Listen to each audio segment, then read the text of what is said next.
Components of computer के बाद हमारा जो नेक्स्ट पार्ट आएगा वो आएगा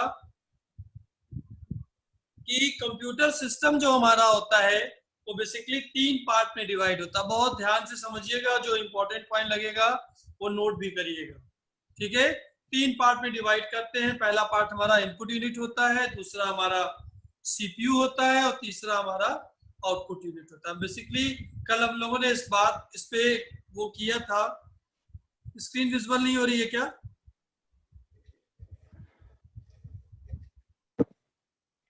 मेरे ख्याल से स्क्रीन विजुअल हो रही है। आप एक बार चेक कीजिए अपने सिस्टम को प्लीज। तो कल हम लोगों ने इस चीज पे डिस्कशन किया था कि हमारा जो कंप्यूटर है वो बेसिकली प्रिंसिपली 3 पार्ट पे काम कर रहा होता है, इनपुट, प्रोसेस और आउटपुट पे। ठीक है, तो हमारा जो ये कॉम्बिनेशन हमारा है वो हमारा इनपुट है। अगर इनपुट को हम लेके चल रहे हैं तो इनपुट यूनिट को लेके चल रहे हैं तो the input unit consist of input devices such as mouse, keyboard, scanner, joystick. ठीक, these devices are used to input information or instruction into the computer system। हम कंप्यूटर सिस्टम के अंदर जो भी इंस्ट्रक्शन देते हैं वो via keyboard, via mouse, via scanner, via joystick देते हैं। ठीक, तो ये जो डेटा हम पुट करते हैं ये हमारा बाइनरी में जाता है और बाइनरी में जाने के बाद ये डेटा प्रोसेस होता है। तो जो इनपुट यूनिट है वो बेसिकली जो भी इंस्ट्रक्शंस को लेती है वो बाइनरी में लेती है। ठीक, हमको ये चीज दिमाग में रखना है। ओके, तो देखिए यहाँ पे लिखा हुआ है कि therefore the input unit is a medium of communication that takes data from us to the computer in an organised manner for processing. मतलब वो डेटा को रिसीव करते जाते हैं और डेटा को रिसीव करने के बाद वो क्या करते हैं कि ऑर्गेनाइज्ड मैनर में उसको प्रोसेस करते हैं और प्रोसेस के बाद हमारा रिजल्ट आता है। तो जो मोटी मोटी बात आपको दिमाग में रखनी है वो 2 पॉइंट रखना है। पहला पॉइंट ये रखना है कि जो भी डेटा आप पुट कर रहे होते हैं वो बाइनरी फॉर्म में होता है। जो भी डेटा आप इनपुट कर रहे होते हैं वो बाइनरी फॉर्म में होता है। और दूसरा पार्ट क्या होता है कि जो हमारी इनपुट यूनिट होती है वो डेटा को डायरेक्टली ट्रांसफॉर्म करती है मेन मेमोरी के अंदर। मेन मेमोरी का मतलब हमारी रैम में हमारी वैल्यू स्टोर होती है जाके। ठीक, तो 2 चीजें रहेंगी। पहला पार्ट रहेगा कि जो डेटा इंस्ट्रक्शन जो आप पुट कर रहे हैं वो डेटा या इंस्ट्रक्शन बाइनरी फॉर्म में प्रोसेसिंग के लिए जा रहा है। दूसरा पार्ट जो भी डेटा जा रहा होगा वो हमारा मेन मेमोरी में जा रहा होगा। ये 2 पॉइंट आप दिमाग में हमेशा रखिएगा जब भी इस कंसर्न पे बात होगी। नेक्स्ट पार्ट हमारा है central processing unit. Input unit के बाद जब हम लोगों ने ये डिस्कशन कर लिया तो हमारा नेक्स्ट पार्ट है सेंट्रल प्रोसेसिंग यूनिट, जिसको सीपीयू बोलते हैं। Basically it's a brain of computer. ठीक है, तो CPU central processing unit is known as the brain of computer system. Computer का ब्रेन कहा जाता है। It is an electronic hardware device that process all the operation, arithmetic and logical operation, ये भी हम आपको डिटेल में आगे बताएंगे, ऑफ द कंप्यूटर। तो जितने भी major calculations, process, operations apply होते हैं उसको परफॉर्म करने का काम सीपीयू का होता है। और सीपीयू जो होता है वो 3 पार्ट में डिवाइड होता है। पहला पार्ट होता है कंट्रोल यूनिट, दूसरा पार्ट होता है अर्थमेटिक एंड लॉजिक यूनिट और तीसरा पार्ट होता है मेमोरी यूनिट। ठीक है, तो ये समझ में आ गया होगा सबको? ये सबको क्लियर हो गया होगा? नेक्स्ट पार्ट पे हम लोग आते हैं जिसको हम लोग बोलेंगे कंट्रोल यूनिट।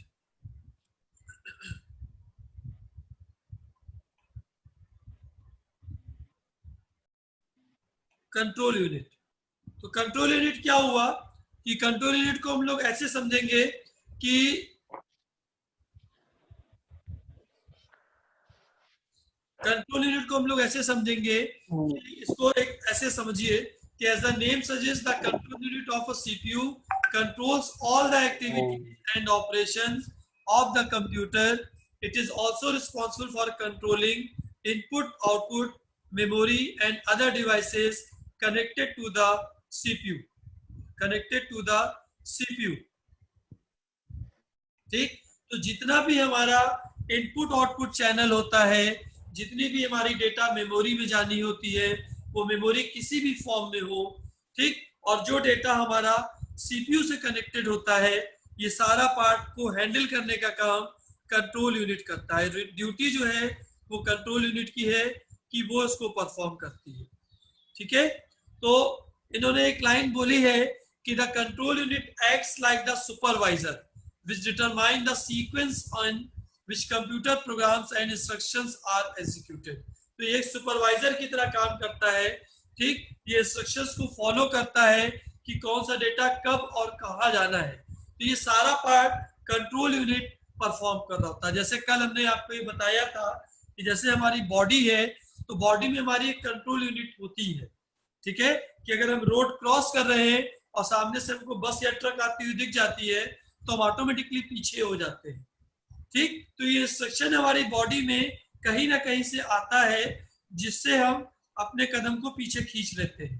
तो यही पार्ट कंप्यूटर में भी होता है कि कंट्रोल यूनिट सारी चीजों को कंट्रोल करता है कि कौन सी वैल्यू इनपुट हो रही है, वो कहाँ जाएगी, आउटपुट के लिए कहाँ जाना है, वो डेटा मेमोरी में कैसे जाएगा। ठीक, ये सारी चीजें हमारी कंट्रोल यूनिट के थ्रू परफॉर्म हो रही है। ठीक है, नेक्स्ट पार्ट हमारा है कंट्रोल यूनिट के बाद, और वो पार्ट है जो मेन बहुत मेजर पार्ट है, वो है arithmetic and logic unit. Arithmetic and logic unit का मतलब जो होता है वो ये होता है कि हम मैथमेटिकल कैलकुलेशंस और लॉजिकल ऑपरेशंस जब कर रहे होते हैं, तो हमारा arithmetic and logic unit perform होता है। ठीक है, परफॉर्म होता है। जैसे एक एग्जांपल हम लोग देते हैं कि देखिए मैं शेयर कर रहा हूं इसको और आपको दिखा रहा हूं।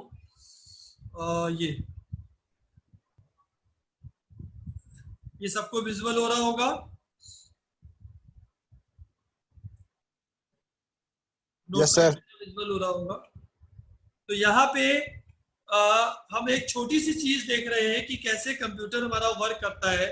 तो कल हमने आपको एक एग्जांपल दिखाया था कि अगर हम लोग कोई वैल्यू इनपुट कर रहे हैं, इनपुट ए कर रहे हैं, इनपुट बी, बहुत सिंपल टर्म पे हम आपको ये चीज दिखा रहे हैं। आप इसको समझने की कोशिश करिए। अगर आपको लगता है कि नहीं समझ आ रहा है तो मुझे बताइए। ठीक, यहाँ पे हम लोगों ने इनपुट ए और बी किया। कल हमने दिखाया था आपको कि सी इक्वल्स टू हमने ए प्लस बी कर लिया। अब इस जगह पे हम कंडीशन दे रहे हैं। अब देखिए ये इनपुट हो गया, ये हमारा अर्थमेटिकल कैलकुलेशन हो रहा है, हम दो नंबर का सम परफॉर्म कर रहे हैं। ठीक, अब हमने चेक किया कि if c is more than मान लीजिए 100, देन प्रिंट, और हमने दिया ओके।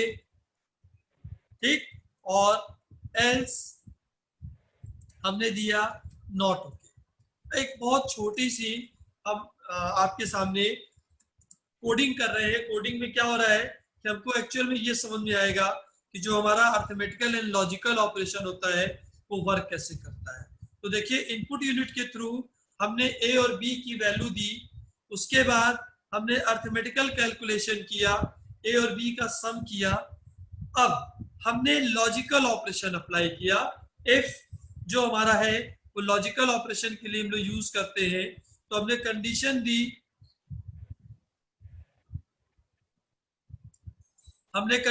दी, कि अगर c की वैल्यू मोर देन 100 है तो ओके प्रिंट करो, अदरवाइज नॉट ओके प्रिंट करो। ठीक, इसका मतलब क्या हुआ? प्रिंट करने का मतलब ये हमारा आउटपुट यूनिट में मैटर जाएगा। ये हमारा इनपुट है, ये हमारा प्रोसेस हो रहा है, ये हमारा arithmetical and logical unit work कर रही है, और ये आउटपुट यूनिट में उसको भेज देगी कि अगर c की वैल्यू मोर देन 100 है तो ओके प्रिंट करो, अदरवाइज नॉट ओके प्रिंट करो।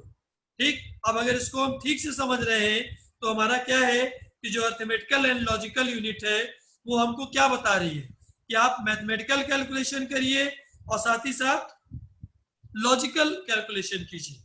ठीक है, तो लॉजिकल कैलकुलेशन का मतलब अगर हम एंड और equal, greater than, less than, not equal perform कर रहे हैं कंप्यूटर के अंदर, तो हम एक डिसीजन मेकिंग अप्लाई कर रहे हैं, और डिसीजन मेकिंग में हम ये बता रहे हैं कि अगर सी की वैल्यू 100 होगी तो ये आना चाहिए, सी की वैल्यू 100 नहीं होगी तो ये आना चाहिए। ठीक, तो ये जो डिसीजन मेकिंग होती है कंप्यूटर के अंदर, वो हमारा लॉजिकल ऑपरेशन से परफॉर्म होती है और कोई ऑप्शन इसमें नहीं होता है। ठीक, यही सेम चीज ऊपर वाले ने हम लोग को दिमाग में दी हुई है कि हम लोग डिसाइड करते हैं कि कौन सी वैल्यू बड़ी है, कौन सी छोटी है, किस कंडीशन पे क्या करना है और किस कंडीशन पे क्या नहीं करना है। तो अर्थमेटिकल एंड लॉजिकल यूनिट हम लोग के दिमाग में भी है और कंप्यूटर के दिमाग में भी है। नेक्स्ट पार्ट हमारा आता है मेमोरी यूनिट का। मेमोरी यूनिट को कल हमने आपको बताया था कि जो मेमोरी यूनिट है वो हमारी बेसिकली दो टाइप से डिफाइन होती है, एक प्राइमरी होती है और एक सेकेंडरी होती है। तो प्राइमरी मेमोरी में क्या होता है कि the primary memory can not store a vast amount of data, the data stored in the primary memory is temporary. तो पहली लाइन ये अंडरलाइन करके रखिएगा कि प्राइमरी मेमोरी में जो मेमोरी होती है हमारी, वो नेचर से टेम्परेरी होती है। ठीक, दूसरा पार्ट, दूसरी लाइन आपको दिमाग में रखनी है, the data will be lost if they are disconnected from the power supply. मतलब क्या हुआ कि आपका कंप्यूटर चल रहा है और अगर कोई बैकअप नहीं है आपके पास और लाइट चली जाती है तो सारा डेटा आपका लॉस हो जाता है। आपने जो भी टाइप किया है, जो भी मैटर लिखा हुआ है, अगर वो सेव नहीं है तो डेटा आपका लॉस हो जाएगा। क्यों लॉस होगा? क्योंकि वो डेटा आपका प्राइमरी मेमोरी में स्टोर है। देखिए, जैसे हम आपको ये पावर पॉइंट प्रेजेंटेशन दिखा रहे हैं, ये पावर पॉइंट प्रेजेंटेशन हमारी स्टोर है, तो लाइट अगर चली भी जाएगी तो कोई प्रॉब्लम नहीं है। लेकिन ये जो फाइल हमारी दिख रही है, इस फाइल में कोई भी डेटा अभी स्टोर नहीं है, ये हमारी रैम में दिख रही है। अगर लैपटॉप मेरा अभी बंद हो जाए तो ये डेटा आपको फिर वापस नहीं मिलेगा। ठीक, क्यों नहीं मिलेगा? क्योंकि ये डेटा हमारा कहाँ पे है? रैम में दिख रहा है। ठीक है, तो दो पॉइंट आपको दिमाग में हमेशा रखने हैं कि जो डेटा हमारा प्राइमरी मेमोरी में स्टोर होता है वो टेम्परेरी नेचर का होता है। दूसरा, डेटा हमारा लॉस हो सकता है अगर पावर सप्लाई हमारी डिस्कनेक्ट हो जाती है, लाइट चली जाती है या किसी वजह से कंप्यूटर बंद हो जाता है, तो जो प्राइमरी मेमोरी में डेटा होता है वो हमेशा के लिए खत्म हो जाता है, आपको उसको रिप्रोड्यूस करना पड़ता है। यहां तक सबको क्लियर हो गया है? कंट्रोल यूनिट, एएलयू, ये सारी चीजें क्लियर हो गई हैं या किसी कोई डाउट है?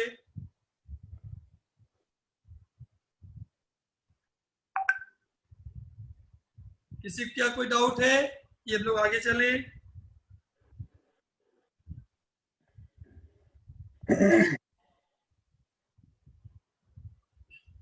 ओके, प्राइमरी मेमोरी के बाद हमारी सेकेंडरी मेमोरी आती है। सेकेंडरी मेमोरी का मतलब क्या होता है, इसको दो तरीके से समझिए। The use of primary memory is not possible to store data permanently. क्यों? क्योंकि प्राइमरी मेमोरी टेम्परेरी मेमोरी होती है। ठीक, परमानेंट मेमोरी स्टोर करने के लिए आपके पास सेकेंडरी मेमोरी का ऑप्शन होता है, जहां पे डेटा परमानेंट स्टोर होता है। जो डेटा परमानेंट स्टोर होता है उसको एग्जीक्यूट और रन कराने के लिए हमको प्राइमरी मेमोरी की जरूरत पड़ती है। ठीक है, तो हार्ड डिस्क को हम लोग, hard disk is usually considered secondary memory. Hard disk को भी हम लोग सेकेंडरी मेमोरी की तरह यूज करते हैं और हार्ड डिस्क को सेकेंडरी मेमोरी ही बोलते हैं। ठीक है, प्राइमरी मेमोरी में हमारा रैम और रोम आता है। Is it clear? तो रैम और रोम में क्या होता था कि डेटा जो हमारा स्टोर होता था रोम में वो एडिटेबल नहीं होता था, रैम में जो डेटा होता है वो एडिटेबल होता है। ठीक, लेकिन सेकेंडरी मेमोरी का जो डेटा होता है वो स्लो होता है, प्राइमरी मेमोरी का जो डेटा होता है वो फास्ट होता है। यस, पूछिए क्या क्वेश्चन है आपका प्राइमरी मेमोरी पे?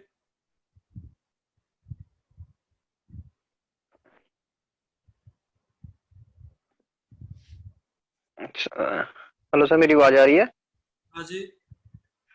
सर जैसे रैम एंड रोम, रैम वाली कौन सी मेमोरी होती है, रोम वाली कौन सी होती है, इसके बारे में बताना थोड़ा। रैम कौन सी मेमोरी होती है, रोम कौन सी मेमोरी होती है? हाँ हाँ। ये तुम लोग कल डिस्कस कर चुके हैं, कल आप क्लास में नहीं थे। नहीं मैं न्यू न्यू हूँ सर। रैम जो होती है वो हमारी रैंडम एक्सेस मेमोरी होती है, वोलाटाइल टाइप ऑफ मेमोरी होती है, बाय नेचर टेम्परेरी मेमोरी होती है। जैसे आप मोबाइल खरीदने जाते हैं तो मोबाइल में आपको ये बोला जाता है कि हमें इतनी रैम और इतनी हाँ रोम का मोबाइल चाहिए। आप बोलते होंगे कि 4 GB की रैम होनी चाहिए और 32 GB या 64 GB का हमारा रोम चाहिए। हाँ ठीक जी, हाँ है, जी सर। तो ये हाँ हाँ। रैम और रोम जो होता है दोनों प्राइमरी मेमोरी कही जाती है। तो रैम बेसिकली एग्जीक्यूशन पर्पस के लिए यूज करते हैं और रोम जो होता है वो डेटा को स्टोर करने के लिए यूज करते हैं। तो आप अच्छा। अपने मोबाइल में जितने भी ऐप और बाकी चीजें जो डाउनलोड करते हैं वो रोम में जाती है, और उस ऐप को रन कराने के लिए जो मेमोरी चाहिए होती है वो प्राइमरी मेमोरी, वो रैम ठीक होती है। है। ठीक ठीक। है, ओके। ठीक है सर, पर जो रोम होती है उसमें जो हम डाटा, डाटा जो हम सेव कर सकते हैं, जैसे उसमें बोलो ना हमने वो टेम्पररी मेमोरी होती है, उसमें डाटा जब रैम डिस्कनेक्ट में होता है। डेटा स्टोर नहीं करते, रोम में डेटा स्टोर करते हैं। रैम में हाँ रैम। टेम्परेरी मेमोरी होती है, थोड़ी देर के लिए स्टोर करते हैं। ठीक है सर, ठीक है, थैंक यू सर। हेलो। अब जैसे किसी बच्चे ने पूछा WhatsApp memory, hello. WhatsApp memory क्या चीज होती है? Hello sir. Hello. Hello sir. हाँ सर, ये जो रोम आप बोल रहे हैं ना कि ये इसमें आप डेटा स्टोर करेंगे, लेकिन रोम तो रीड ओनली मेमोरी है, तो उसमें सिर्फ रीड ही कंटेंट किए जा सकते हैं, राइट कहाँ से हो जाएगा उसमें?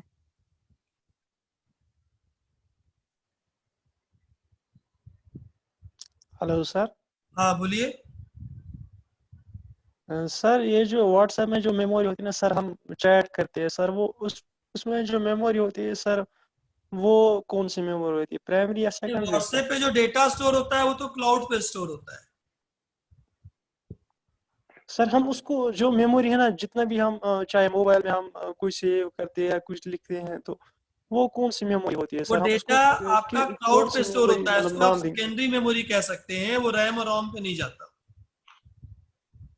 अच्छा सर, वो सेकेंडरी मेमोरी है। वो रोम कह सकते हैं क्योंकि क्लाउड पे स्टोर होता है वो सारा डेटा। क्लाउड अच्छा जानते सर, हैं ना, क्लाउड क्लाउड, पे। क्लाउड जानते हैं। Yes, yes yes sir, yes sir. Okay sir, okay sir, thank you sir. तो हमारा जो सेकेंडरी मेमोरी होता है, सेकेंडरी मेमोरी में जो डेटा हमारा स्टोर हो रहा होता है, वो सेकेंडरी मेमोरी में जो मेरा डेटा स्टोर होगा वो हमारा कंसीडर किया जाएगा जैसे क्लाउड, बादल।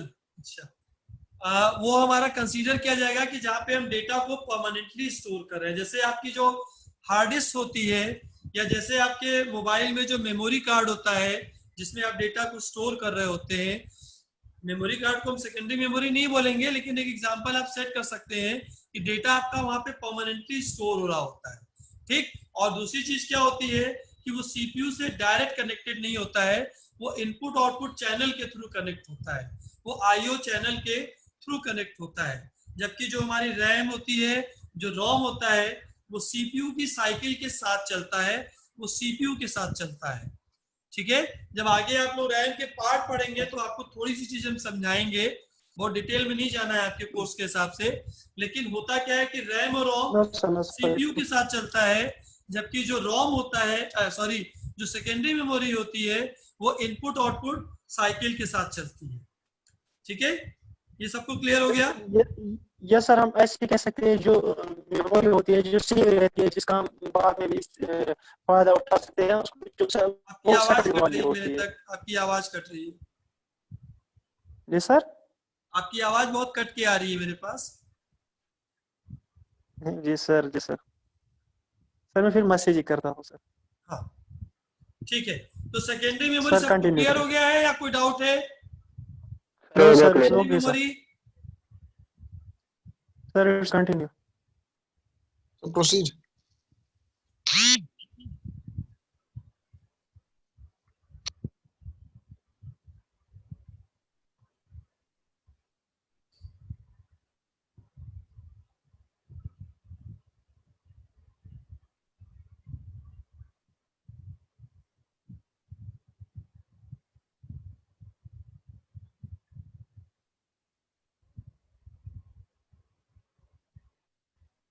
हाँ बोलिए, किसको क्या डाउट है बताइए, जल्दी बताइए, फिर हम लोग आगे चलें। चैट में मैसेज भेजिए। हाँ, रोम इज रीड ओनली।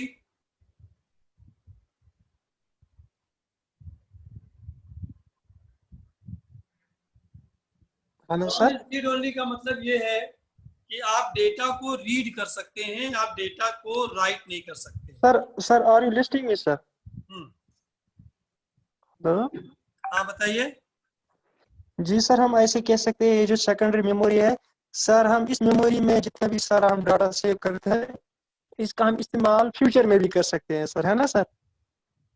आपकी जो हार्ड डिस्क होती है ना, वहां पे जो आप डेटा स्टोर करते हैं वो आपकी जी सर। सेकेंडरी मेमोरी होती है, और वो एक हाँ लार्ज वही है अमाउंट ना में सर, डेटा इसको को आप सेकंड स्टोर कर इसको हम सकते हैं। इसको हम सर, हाँ इसको ये भी कह सकते हैं ये एक परमानेंट टाइप की मेमोरी है सर, हाँ, परमानेंट ही मेमोरी होती है। है ना सर? हाँ,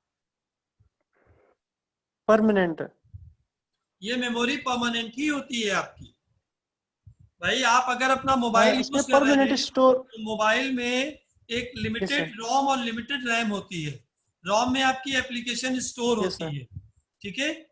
लेकिन जब यस आपको sir. Additional data yes store sir. करना होता है, जैसे आप अपने मोबाइल में मूवी या ढेर सारे सॉन्ग्स डालना चाहते हैं, तो आपको मेमोरी कार्ड डालना पड़ता है ना। या डाउनलोड सर। करना पड़ता है कि नहीं करना यस सर। पड़ता है? तो वो आपको सेकेंडरी मेमोरी में ले यस जाके सर। Store yes sir. करना पड़ता है। जो सर मोबाइल की सर अपनी जो मेमोरी होती है ना सर, वो भी तो परमानेंट मेमोरी है ना सर? रोम रोम परमानेंट है सर? नहीं है, वो पूछ रहे हैं। जो रोम में डेटा स्टोर होगा वो रीड ओनली होगा, वो परमानेंट। रोम में डेटा परमानेंट होगा, रैम में डेटा परमानेंट नहीं होता। हाँ जी, हाँ जी, वही पूछ रहे थे सर। Yes sir. ओके ना सर, क्लियर। रैम में okay data sir, you must permanent नहीं होगा, कंटिन्यू सर। लेकिन रोम में जो होगा वो नॉन वोलाटाइल डेटा होता है, वो परमानेंट होगा, डेफिनेटली होगा। ठीक है। Okay, yes thank sir. You yes sir, sir. Thank you sir, continue sir. Yes sir. Okay sir, next part continue. हमारा है जिसको हम लोग अब आउटपुट यूनिट बोलेंगे। आउटपुट यूनिट का मतलब हम डेटा को मॉनिटर के ऊपर, हम डेटा को प्रिंटर के ऊपर, हम डेटा को प्रोजेक्टर के ऊपर देख रहे होते हैं। ठीक। रैम वोलाटाइल है, रोम नॉन वोलाटाइल है। ठीक है। तो आउटपुट यूनिट में जो डेटा होता है हमारा, वो बेसिक पार्ट पे हम तीन जगह पे देख रहे होते हैं। वो एक हमारी होती है मॉनिटर स्क्रीन, एक होता है हमारा प्रिंटर, और तीसरा पार्ट हमारा होता है प्रोजेक्टर। तो आप अगर कहीं क्लास में बैठे होते हैं, प्रोजेक्टर के थ्रू आपको डेटा दिख रहा होता है, वो भी आउटपुट यूनिट होती है।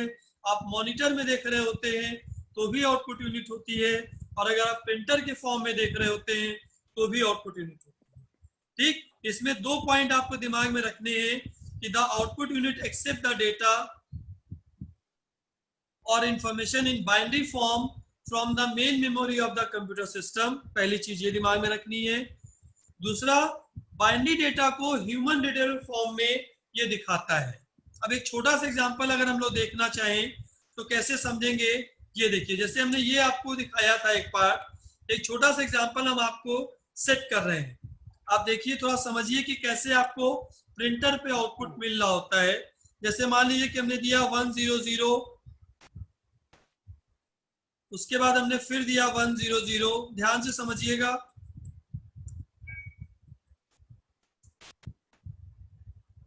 अब यहाँ पे देखिए, ये हमने बाइनरी में हमारा कोई डेटा स्टोर है। ठीक। अब हमारा प्रिंटर कैसे समझता है कि हमको कौन सा डेटा प्रिंट करना है और कैसे प्रिंट करना है? तो देखिए, जहां जहां पे उसको 1 मिलेगा वहां वहां पे वो इंक ड्रॉप करता चला जाएगा। ठीक। यहाँ पे भी इंक ड्रॉप करेगा, तो ये हमारा एक लेटर बनेगा एल। ठीक। एल बन जाएगा। तो जो प्रिंटर हमारा काम करता है आउटपुट यूनिट के लिए, वो ये चेक करता है कि 1 कहाँ कहाँ पे है। जहां जहां पे 1 होगा वहां वहां पे वो इंक ड्रॉप करता हुआ चला जाएगा। तो फाइनली जो आपका प्रिंट आउट आएगा उसमें आप देखेंगे आपको एल लिखा हुआ दिखेगा। अगर आप लोगों ने कोई प्रिंट आउट डीएमपी पे देखा है, जैसे आप रेलवे रिजर्वेशन करवाने जाते हैं तो उनके पास एक प्रिंटर रखा होता है जो बहुत तेज आवाज करता है, कर कर करके आवाज करता है। अगर आप कभी वहां पे प्रिंट देखेंगे तो डॉट डॉट में प्रिंट होता है, तो वो ऐसे ही प्रिंट होके आएगा, जहां जहां पे 1 मिलेगा वहां पे वो एक शेप क्रिएट करता हुआ चला जाएगा। ठीक, तो ये हमारा आउटपुट यूनिट का फॉर्म होता है जो बाइनरी का डेटा प्रोसेस होके ह्यूमन रीडेबल फॉर्मेट में आपके सामने शो हो जाता है। क्या ये सबको क्लियर है? Yes sir, continue. समरी देख लेते हैं। समरी देख लेते हैं। द सेट ऑफ डेटा और instructions is entered through input device in the form of raw data और बाइनरी डेटा। इनपुट डिवाइस के थ्रू हम रॉ डेटा या binary data as instructions input कराते हैं। The instruction is processed with the help of central processing unit, combination of a control unit and the arithmetical and logical unit. हम जो data जो instruction देते हैं उसको CPU, control unit और arithmetical logical unit के हिसाब से प्रोसेस करता है और वो हमको दे देता है। The computer system produces the output with the help of output devices which converts retrieved binary data into human readable form. जो बाइनरी डेटा होता है उसके आपको रीडेबल फॉर्मेट में वो डेटा दिखा देता है। जैसे हमने अभी आपको एग्जांपल दिया था कि हमको जहां जहां 1 मिलेगा वहां पे वो इंक ड्रॉप करेगा और हमको एल लिखा हुआ दिख जाएगा। ठीक, Yes sir, yes sir, continue. Throughout the entire process, the data is stored in the memory unit, either primary or secondary, depending on the size of data. पूरे प्रोसेस में जो डेटा हमारा होता है वो मेमोरी यूनिट में जाता है, चाहे वो प्राइमरी में जाए चाहे वो सेकेंडरी में जाए। ठीक, सेकेंडरी में डेटा यूजर अपने हिसाब से देता है, प्राइमरी में डेटा सीपीयू सेंड करता है। ठीक है, तो एक प्रोसेस को ऐसे समझना है कि सीपीयू जो है, अभी शायद आगे मिलेगा हम लोग को, रजिस्टर के थ्रू डेटा हम लोग को कैश में भेजता है और कैश से हमारा डेटा रैम में चला जाता है। ये एक प्रोसीजर होता है, अगर ये नोट करना चाहे तो आप कर लीजिएगा कि सीपीयू से डेटा रजिस्टर में जाता है, रजिस्टर छोटी इंफॉर्मेशन को स्टोर करता है, स्मॉल अमाउंट ऑफ मेमोरी को स्टोर करने के काम आता है, और फिर वो कैश मेमोरी में जाता है और कैश से शिफ्ट कर दिया जाता है रैम की तरफ। ठीक है, जैसे मान लीजिए कि आपको अपना घर शिफ्ट करना है तो आप क्या करते हैं, पहले छोटे छोटे सामान लाके ट्रक में रखते हैं, फिर ट्रक उस सामान को पूरा उठा के दूसरे घर में शिफ्ट कर देता है। तो प्रोसेस यही होता है कि जो इंस्ट्रक्शन आ रहा है वो रजिस्टर मेमोरी के थ्रू कैश में जाता है, कैश को आप एक ट्रक समझ लीजिए, और ट्रक से पूरा डेटा आपका मेमोरी के अंदर चला जाता है। ये एक प्रोसीजर होता है मेमोरी यूनिट का। ठीक है, तो हमारा समरी का पार्ट भी हो गया। समरी तक किसी कोई दिक्कत है? No sir, no sir. Okay, अब हम लोग आते हैं रैम पे।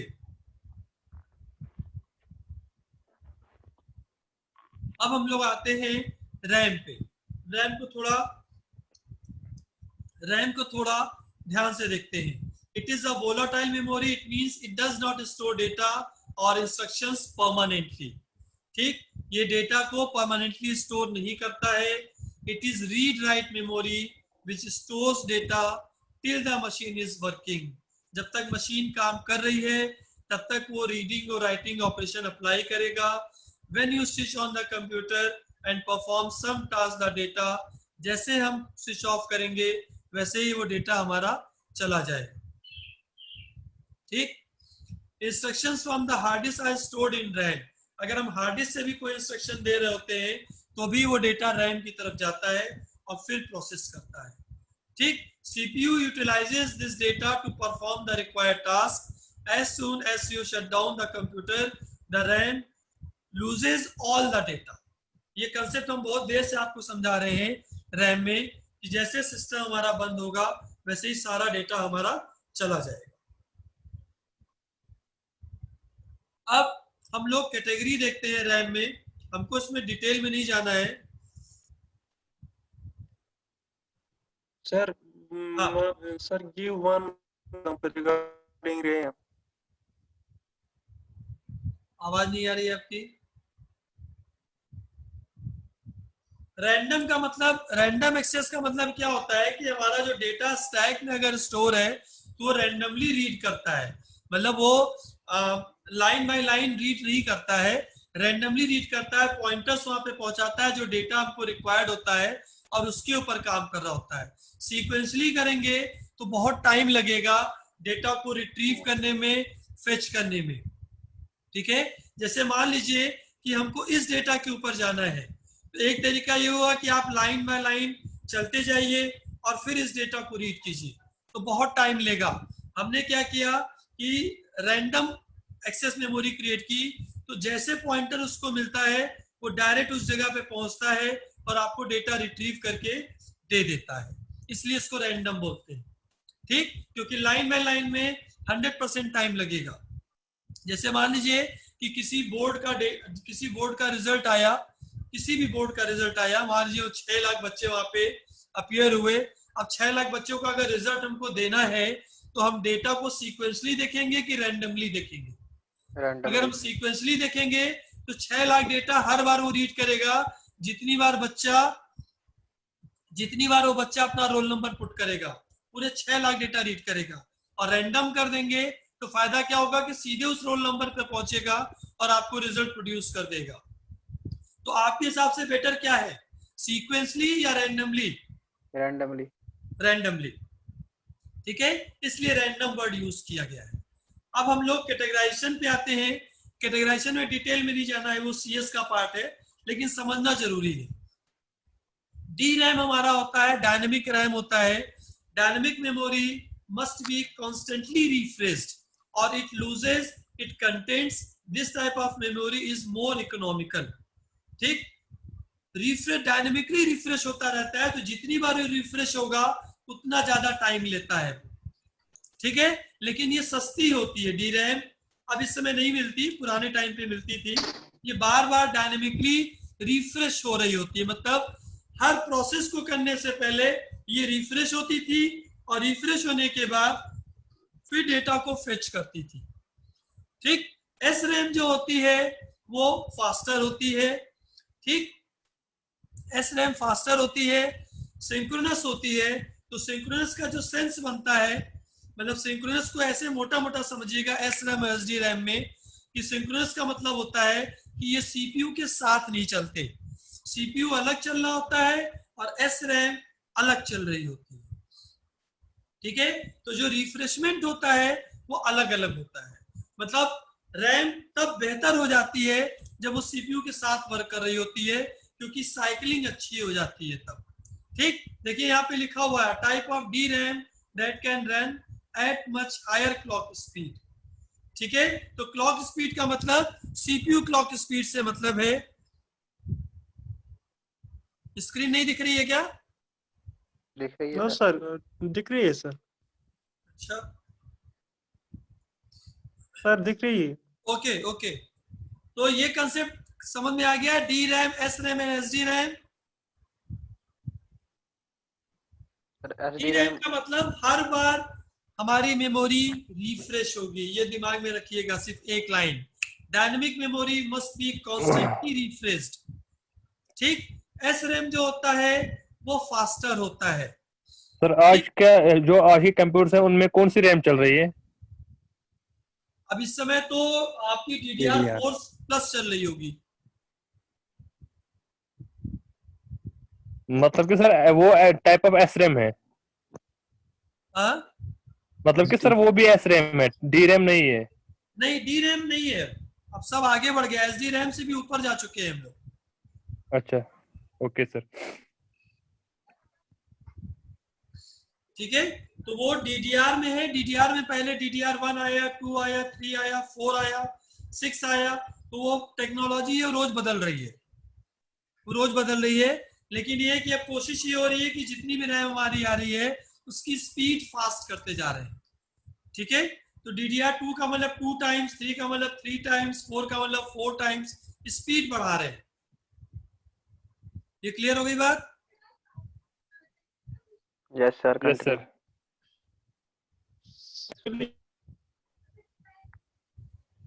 Read only memory. इसलिए सर हमें sir read only memory, it is a non volatile memory. Non volatile memory का मतलब permanent in nature. It means it does not lose its data और programmes that are written on it at the time of manufacture. So it is a permanent memory that contains all important data and instructions needed to perform important tasks like the boot process. ठीक, boot process में जितना भी memory हमारी जा रही होती है वो हमारा रोम में होती है। ये कंपनी से बिल्ट इन होती है, तो ये कंपनी के थ्रू ही बना के भेज देते हैं। जैसे आप जब कंप्यूटर ओपन करते हैं तो आप देखते होंगे कि कंपनी का नाम लिख के आता है। हाँ, ये बिल्कुल सही है, बायस इज लोडेड ऑन रोम।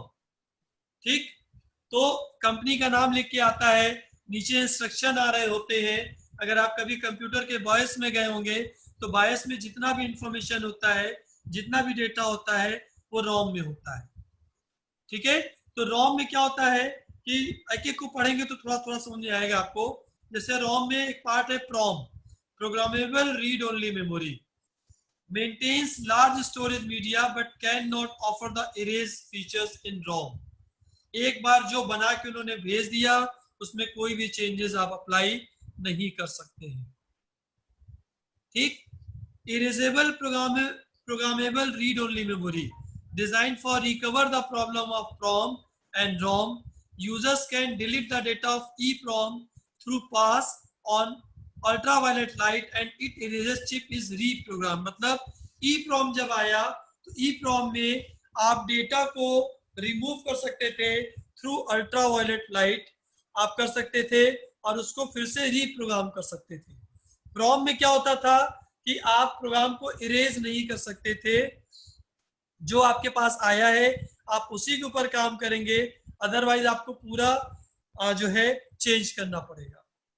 ठीक, EEPROM में क्या हुआ कि यहाँ पे इलेक्ट्रिकली इरेज किया प्रोग्राम को। ठीक है, और ये ज्यादा हमको फैसिलिटी दिया बजाय इसके कि हम EPROM यूज करें। तो स्टार्टिंग हमारी रोम से हुई, रोम के बाद PROM आया, फिर EPROM आया, फिर EEPROM आया। तो ये जो कंपनी बिल्ड करके आपको रोम भेजती है ये उससे रिलेटेड थ्योरी आपकी है। इसका एग्जांपल इसलिए नहीं दे सकते हैं क्योंकि ये जो हमारा पार्ट है ये हमारे बहुत साल पहले से जो कंप्यूटर बन के आ रहे थे, हम उसमें जो कंपनी बिल्ट डेटा है हम उसमें कोई चेंजेस नहीं कर सकते। जैसे कंप्यूटर की जो कॉन्फ़िगरेशन होती है, जो सेटिंग होती है, आप कभी बायस में जब जाएंगे तो आपको दिखेगा, वो चेंजेस हम लोग नहीं कर सकते हैं। जो मदरबोर्ड के ऊपर काम करने वाले इंजीनियर्स हैं सिर्फ वो चेंज कर सकते हैं, हम लोग उसके ऊपर कोई काम नहीं कर सकते। ठीक है, तो थियोरेटिकली हम उसको सिर्फ समझ सकते हैं कि क्या काम होता है और कैसे कर रहे होते हैं। ओके, ठीक है, तो ये अलग अलग फीचर उन्होंने दिया जब पहली बार रोम आया। अब आपको पता नहीं याद है कि नहीं याद है, जब शुरुआत में सीडी आई थी तो सीडी में हम कोई चेंजेस नहीं कर सकते थे। एक बार अगर हमने सीडी को राइट कर दिया तो हम दोबारा राइट नहीं कर सकते हैं। फिर आगे जाके फिर कुछ सीडीज आई जिसमें हम एक बार राइट कर सकते थे, फिर तीसरी बार आई वहां पे हम लगातार चेंजेस कर सकते थे। तो बिल्कुल उसी तरीके से हमारा जो है PROM, EPROM और EEPROM आया, जो हमको एक फैसिलिटी देता गया कि अगर मान लीजिए कि आपने एक बार मदरबोर्ड खरीदा और आपको ये फैसिलिटी नहीं मिल रही है कि आप PROM को चेंज कर पाए, तो आपको पूरा मदरबोर्ड चेंज करना पड़ता था, मतलब वो कॉस्ट आपको बियर करनी पड़ती थी। फिर EPROM डाला उसके अंदर मदरबोर्ड में।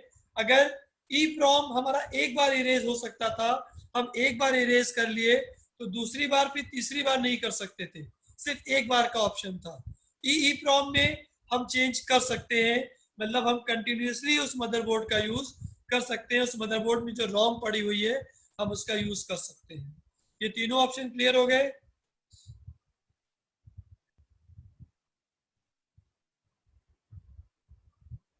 Pen drive is secondary memory. ठीक है, आगे चले अब हम लोग। सर लास्ट वाला, यस सर, लास्ट रिपीट कर सर। सर जो आपने इरेज बताया ना, आप कोई एग्जांपल से समझा सकते हैं सर? इसको मतलब सर ये जो पहले हम इरेज नहीं कर रहे थे आज इरेज कर सकते हैं ई प्रॉम से, कोई एग्जांपल सर? एग्जाम्पल एक्चुअल में इसमें कुछ है नहीं, हम फिर भी कोशिश करते हैं आपको समझाने की कि जैसे हमारा जब शुरू में रोम आया तो रोम को हम लोगों ने कहा कि ये रीड ओनली मेमोरी है। फुल फॉर्म पे आते हैं रीड ओनली मेमोरी, मतलब कि कंपनी ने जो हमको रोम बना के भेजा मदरबोर्ड के अंदर, हम उसमें कोई भी चेंजेस नहीं कर सकते थे। जो भी उन्होंने बना के भेजा हमको उसको वैसे ही एक्सेप्ट कर लेना था। ठीक, फिर प्रॉब्लम शुरू हुई कि नहीं यहाँ पे हम कम से कम कुछ तो अपने हिसाब से चेंज कर पाए, तब उन लोगों ने प्रॉम बनाया, प्रोग्रामेबल रीड ओनली मेमोरी। अब क्या हुआ कि उसमें हम एक बार डेटा को रीड और राइट कर सकते थे, मतलब एक बार आप चेंजेस कर सकते थे। तो इससे फायदा क्या हुआ कि जो मदरबोर्ड आपका खरीद रहा था वो उसको ये मालूम हुआ कि हम एक बार चेंज कर लेंगे। ठीक, उसके बाद ई प्रॉम बनाया उन्होंने। ई प्रॉम में उन्होंने ये फैसिलिटी दी कि आप उस चिप के ऊपर चेंजेस कर सकते हैं अल्ट्रावायलेट लाइट के थ्रू।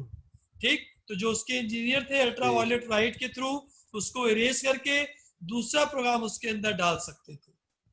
ठीक, लास्ट ऑप्शन में क्या हुआ कि अब जो डेटा आपका है वो इलेक्ट्रिकल बीम के थ्रू इरेज हो जाता है और प्रोग्राम आप चेंज कर सकते हैं। आप खुद सोचिए कि अगर मान लीजिए आपके प्रॉम में कोई प्रॉब्लम आ रही है और हर बार आप प्रॉम को सही करवाने के लिए मदरबोर्ड चेंज करेंगे तो आपके लिए वो एक महंगा सौदा होगा। लेकिन अगर आपको ऐसी फैसिलिटी मिल जाए कि आप प्रॉम में चेंजेस करवा पाए तो ज्यादा बेहतर है, क्योंकि आप उस मदरबोर्ड का रीयूज कर पाएंगे। तो अब जो हमारा ई प्रॉम है उसमें ये फैसिलिटी है कि आप उसको रीयूज कर सकते हैं, अदरवाइज प्रॉब्लम आएगी। अब क्लियर है? Okay sir, okay sir. मतलब इसको ऐसे ही समझिए कि हमने आपको एक कॉपी दे दी और हमने कहा ये कॉपी में जो लिखा है उसको पढ़ते रहो, इसके ऊपर आप कुछ लिख नहीं सकते, तो वो हमारी रोम हुई। फिर हमने कहा कि अब हम तुमको एक कॉपी और दे रहे हैं जिसमें तुम सिर्फ एक बार लिख सकते हो। ठीक, तो आपने एक बार लिख लिया, दोबारा फिर नहीं लिख सकते आप, अब फिर फंसे हुए हैं आप। अगली बार हमने कॉपी दी और उसमें आपको हमने फैसिलिटी दी कि आप जितनी बार चाहें उतनी बार लिख सकते हैं। तो हमारे लिए बेहतर ऑप्शन कौन सा होगा? जितनी बार सर चाहे मतलब, हाँ सर, मतलब रीयूज, हम रीयूज कर सकते हैं, इसे यही इंप्रूवमेंट आ गई इनमें। हाँ, ये इंप्रूवमेंट, ये बहुत बड़ी इंप्रूवमेंट हुई ना। ओके सर, हाँ सर, ठीक है, गॉट इट सर। ठीक है, ये क्लियर हो गया सबको? Yes sir.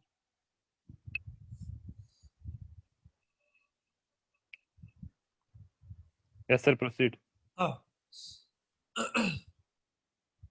नेक्स्ट पार्ट हमारा है कुछ मेमोरीज और भी होती है। जैसे हमारी मेमोरी होती है रजिस्टर मेमोरी। रजिस्टर मेमोरी हमारी रैम के ऊपर काम करती है। ठीक है, हमने अभी थोड़ी देर पहले आपको बताया था, कि ये एक छोटी मेमोरी होती है जो सीपीयू से डेटा को उठाती है और कैश तक लेके जाती है। ठीक है, तो register memory is the smallest and fastest memory in a computer. It is located in the CPU in the form of register. A register temporarily holds frequently used data, instructions and memory address that can be quickly accessed by CPU. ठीक है, इसको हम थोड़ा दूसरे example से आपको समझाते हैं।